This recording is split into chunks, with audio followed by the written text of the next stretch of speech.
Hello everyone, welcome to ಪಿಕಿ chemistry. ಏನು ಇದು ಸರ್ಕಾರ ಒಂದು 2,000 ವೇಕೆನ್ಸಿನ ನಾವು GFGC ಮತ್ತು ಸರ್ಕಾರಿ ಪಾಲಿಟೆಕ್ನಿಕ್ ಹಾಗೂ ಸರ್ಕಾರಿ ಇಂಜಿನಿಯರಿಂಗ್ ಕಾಲೇಜ್ ಒಳಗಡೆ ತುಂಬ್ತೀವಿ 2,000 ವೇಕೆನ್ಸಿನ ಅಂತ ಹೇಳಿ ಒಂದು ಡ್ರಾಫ್ಟ್ ಬಿಟ್ಟು ಭಾಳ ದಿನ ಆಗಿತ್ತು. ಅದಕ್ಕೆ ಸಂಬಂಧಿಸಿದಂತೆ ಒಂದು ನಿನ್ನೆ C&R ರೂಲ್ಸ್ ಬಂದದ. 24 ತಾರೀಕು ರಿಲೀಸ್ ಆಗಿದೆ C&R ರೂಲ್ಸ್. ಆ C&R ರೂಲ್ಸ್ ಹೈಯರ್ ಎಜುಕೇಷನ್ ಡಿಪಾರ್ಟ್ಮೆಂಟಿಂದ ಬಂದದ. ಅದು ಟೆಕ್ನಿಕಲ್ ಎಜುಕೇಷನ್ ಡಿಪಾರ್ಟ್ಮೆಂಟಿಂದ ಬಂದದ. ಸೊ 141 ವೇಕೆನ್ಸೀಸ್ ಏನು ಸರ್ಕಾರಿ ಪಾಲಿಟೆಕ್ನಿಕ್ ಮತ್ತು 186 ವೇಕೆನ್ಸೀಸ್ ಸರ್ಕಾರಿ ಇಂಜಿನಿಯರಿಂಗ್ ಕಾಲೇಜ್ ಹಾಗೂ UVCಯಲ್ಲಿ ಏನು 47 ಪೋಸ್ಟ್ ಇತ್ತಲ್ಲ, ಈ ಪೋಸ್ಟ್ಗೆ ಸಂಬಂಧಿಸಿದಂತೆ ಒಂದು C&R ರೂಲ್ಸ್ ಬಂದದ. ಸಿಂಪಲ್ ಆಗಿ ಆ C&R ರೂಲ್ಸ್ ಅಲ್ಲಿ ಏನದಂತ ನೋಡಿದ್ರೆ, principal post in government polytechnic ಒಳಗಡೆ ಇಂಜಿನಿಯರಿಂಗ್ ಸಬ್ಜೆಕ್ಟ್ ಅಲ್ಲಿ 75 ವೇಕೆನ್ಸಿ ಇದಾವ. ನಾನ್ ಇಂಜಿನಿಯರಿಂಗ್ 6 ವೇಕೆನ್ಸಿ ಇದಾವ. ಇಲ್ಲಿ 40:60 ರಿಕ್ರೂಟ್ಮೆಂಟ್ ಮಾಡ್ತೀವಿ ಅಂತಾರೆ. 40 ಅಂದ್ರೆ 40 ಡೈರೆಕ್ಟ್ ರಿಕ್ರೂಟ್ಮೆಂಟ್ ಅಂದ್ರೆ ಎಕ್ಸಾಮ್ ಥ್ರೂ. ಇವಾಗ 60 ಏನದ ಅದು ಪ್ರಮೋಷನ್ ಮೇಲೆ ಆಗ್ತದೆ ಅಂತ ಹೇಳ್ತಾರೆ. ಕ್ವಾಲಿಫಿಕೇಶನ್ ಆಸ್ ಪರ್ AICTE ಅಂತ ಹೇಳ್ತಾರೆ. ಹೆಡ್ ಆಫ್ ದಿ ಡಿಪಾರ್ಟ್ಮೆಂಟ್ ಆಗ್ಬೇಕಾದ್ರೆ 333 ವೇಕೆನ್ಸಿ ಇದಾವ. ಎಲ್ಲವೂ ಏನು ಹೆಡ್ ಆಫ್ ದಿ ಡಿಪಾರ್ಟ್ಮೆಂಟ್ ಏನಿದೆ ಎಲ್ಲವೂ ಬೈ ಪ್ರಮೋಷನ್. 100% ವೇಕೆನ್ಸಿ ಫಿಲ್ಅಪ್ ಮಾಡೋದು ಎಲ್ಲ ಪ್ರಮೋಷನ್ ಇಂದ.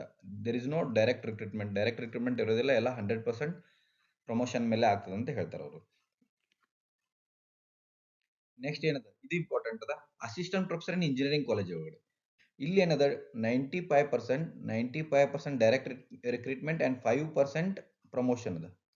5% ಪ್ರಮೋಷನ್ ಅದ. ಸೊ ಇದೇನು 95% ಡೈರೆಕ್ಟ್ ರಿಕ್ರೂಟ್ಮೆಂಟ್ ಅದಲ್ಲ, ಅದ್ರ ಸಲುವಾಗಿ ಎಕ್ಸಾಮ್ ಅದು ಆಗ್ತದ.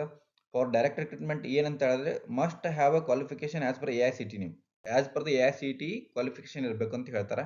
ಇಲ್ಲಿ ಅವರು AICTE ನಾರ್ಮ್ಸ್ ಏನದಾವ ಅಂತ ಮೆನ್ಷನ್ ಮಾಡಿಲ್ಲ, ಬಟ್ AICTE ನಾರ್ಮ್ಸ್ ಪ್ರಕಾರ ಕ್ವಾಲಿಫಿಕೇಶನ್ ಇರಬಹುದು ಅಂತ ಹೇಳ್ತಾರೆ ಅವರು.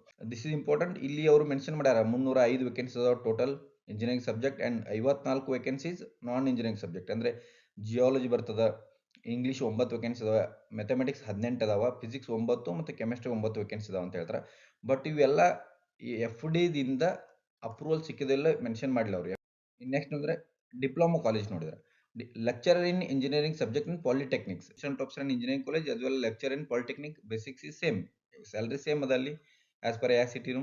ಇಲ್ಲೂ ಏನದ ರಿಕ್ರೂಟ್ಮೆಂಟ್ ಪ್ರೊಸೀಜರ್ ಹಂಗ 95:5. 95% ಡೈರೆಕ್ಟ್ ರಿಕ್ರೂಟ್ಮೆಂಟ್, 5% ಪ್ರಮೋಷನ್. ಇಲ್ಲಿಯೂ ಅವರು ಮೆನ್ಷನ್ ಮಾಡಿಲ್ಲ ಕ್ವಾಲಿಫಿಕೇಶನ್ ಅಂತ, ಜಸ್ಟ್ ಏನ್ ಮಾಡ್ಯಾರ AICTE ನಾರ್ಮ್ಸ್ ಅಂತ ಹೇಳ್ತಾರೆ ಅವರು. ಓಕೆ, ಇಲ್ಲೂ ಏನದ ಸೈನ್ಸ್ ಸಬ್ಜೆಕ್ಟ್ ವೇಕೆನ್ಸಿ ಅದಾವ, ಇಂಗ್ಲಿಷ್ ಅದ, ಜಿಯಾಲಜಿ ಅದ. 152 ನಾನ್ ಇಂಜಿನಿಯರಿಂಗ್ ಸಬ್ಜೆಕ್ಟ್ ಅದ, 2042 ಇಂಜಿನಿಯರಿಂಗ್ ಸಬ್ಜೆಕ್ಟ್ ಲೆಕ್ಚರ್ ಪೋಸ್ಟ್ ಅದಾವ. ಸೊ ಈ C&R ರೂಲ್ಸ್ ಏನಾದ್ರು ಅಬ್ಜೆಕ್ಷನ್ ಇದ್ರೆ ನೀವು ವಿದಿನ್ 7 days ಕಳಿಸ್ಬೇಕು. ಇದನ್ನ ನೋಡಿದ್ರೆ ಏನಾಗ್ತದ, GFGC ಏನ್ C&R ರೂಲ್ಸ್ ಬರ್ಬೇಕಲ್ಲ ಹೈಯರ್ ಎಜುಕೇಶನ್ ಇಂದ, ನೆಕ್ಸ್ಟ್ ವೀಕ್ ಬರ್ಬೋದು. ಇದು ನೆಕ್ಸ್ಟ್ ವೀಕ್ ನಮಗೆ C&R ರೂಲ್ಸ್ ಬರ್ಬೋದು GFGC ಸಲುವಾಗಿ. C&R ರೂಲ್ಸ್ ಬರ್ತದ, ನೋಟಿಫಿಕೇಶನ್ ಬರ್ತದ, ಎಕ್ಸಾಮು ನಡೀತದ, ರಿಸಲ್ಟ್ ಬರ್ತದ. ಅದಕ್ಕಾಗಿ ನೀವು ಪ್ರಿಪೇರ್ ಅಷ್ಟೇ ಆಗ್ಬೇಕು, ಹೊರತಾಗಿ ಹೆದರೋ ಅವಶ್ಯಕತೆ ಇಲ್ಲ. ಮೊನ್ನೆ ಲಾಸ್ಟ್ ವಿಡಿಯೋ ಹೇಳಿದೆ, ಇವತ್ತೇ C&R ರೂಲ್ಸ್ ಬಂದ್ರು ಎಕ್ಸಾಮ್ ಮಾಡಲಿಕ್ಕೆ ಮಿನಿಮಮ್ 3 months ಬೇಕು.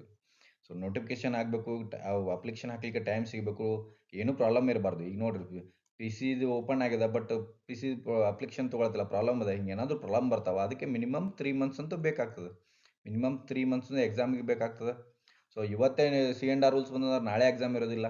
ಸೊ ಭಾಳಷ್ಟು ಕಡೆ ನೋಡತ್ತೀನಿ ನಾನು, ಬಂತು C&R ರೂಲ್ಸ್ ಬಂತು, ನೋಟಿಫಿಕೇಶನ್ ಬಂತು, ಎಕ್ಸಾಮ್ ಬಂತು, ಟೆನ್ಷನ್ ಆಗುವ ಅವಶ್ಯಕತೆ ಇಲ್ಲ. ಜಸ್ಟ್ ಪ್ರಿಪೇರ್ ಆಗ್ರಿ ಅಷ್ಟೇ, ಪ್ರಿಪ್ರೇಷನ್ ಬಿಡಬೇಡ್ರಿ ಅಷ್ಟೇ. ಜಸ್ಟ್ ಆರಾಮಾಗಿ ಪ್ರಿಪೇರ್ ಆಗಿರಿ, ಕೂಲಾಗಿ, ಹೆದರುವ ಅವಶ್ಯಕತೆ ಇಲ್ಲ. ಬರ್ತದೆ, ಅವ್ರು ವೇಕೆನ್ಸಿ ಎಷ್ಟು ಬಿಡ್ತಾರೆ ನೋಡ್ಬೇಕು, ಆ ವೇಕೆನ್ಸಿ ತಕ್ಕಂಗೆ ನೋಟಿಫಿಕೇಶನ್ ಬಿಡ್ತಾರೆ. ನೋಟಿಫಿಕೇಶನ್ ಏನದ ಕ್ವಾಲಿಫಿಕೇಶನ್ ಕ್ರೈಟೀರಿಯಾ ಏನದ ಅದೆಲ್ಲ ನೋಡ್ಕೊಂಡು ಎಕ್ಸಾಮ್ ಬರ್ತದೆ. ಎಕ್ಸಾಮ್ ಬರೆದ ಮೇಲೆ ರಿಸಲ್ಟ್ ಬರ್ತದೆ. ಸೊ ಕೂಲಾಗಿ ಪ್ರಿಪೇರ್ ಆಗ್ಬೇಕಷ್ಟೇ. ಓಕೆ, ಹೆದರೋಕೆ ಅವಶ್ಯಕತೆ ಇಲ್ಲ.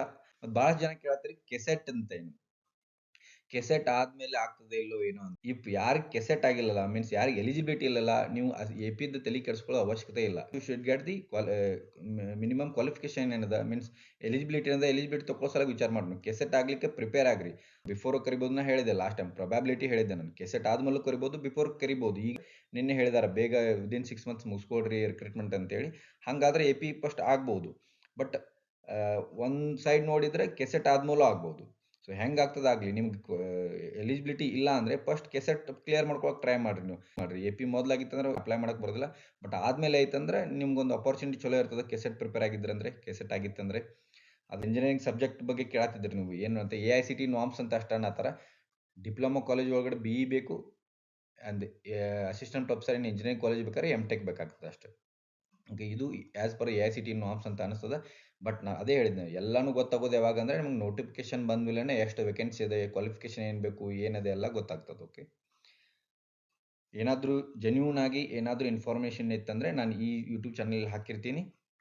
ಓಕೆ, ಏನಾದರೂ ನಿಮ್ಗೆ ಕ್ಲಾರಿಫಿಕೇಶನ್ ಅಥವಾ ಏನೋ ಕ್ವಶನ್ಸ್ ಇತ್ತಂದರೆ ಏನಾದರೂ ಡೌಟ್ ಇತ್ತಂದರೆ ನೀವು ಕಮೆಂಟ್ ಬಾಕ್ಸಲ್ಲಿ ಹಾಕ್ಬೋದು. Okay, thank you.